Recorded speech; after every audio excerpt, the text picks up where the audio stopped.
मैं तुम्हारे घर नहीं जाऊंगी। क्यों? तुम्हारी तो ख्वाहिश थी ना मेरी दुल्हन बन के मेरे घर आने की।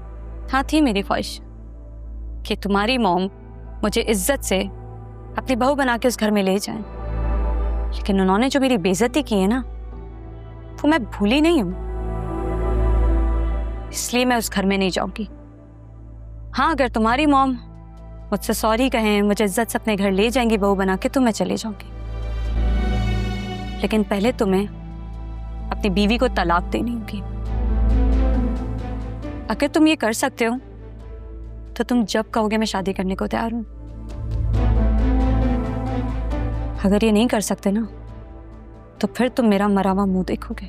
क्या बकवास कर रही हो तुम? बकवास नहीं कर रही हूँ, सच कह रही हूँ मैंने अम्मा को बहुत मुश्किल से मनाया है, इसलिए तुम्हें जल्द से जल्द ये सब कुछ करना होगा,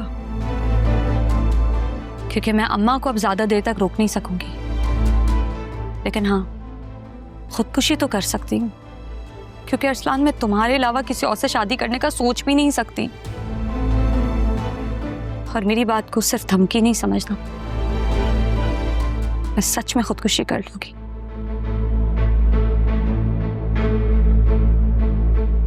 फिजा, फिजा,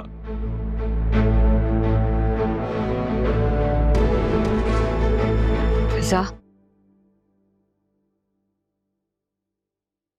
तुमने जो अरसलान से जान छुड़ाने के लिए शर्तें रखी हैं, अगर उससे पूरी कर दी तो? जो काम वो इतने अरसे में नहीं कर सका, तुम्हें लगता है कि अब कर देगा?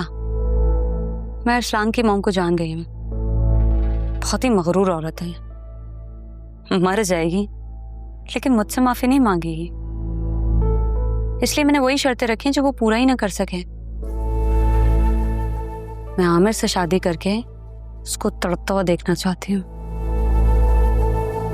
तुम बस आमिर और मेरी शादी की तैयारी करो।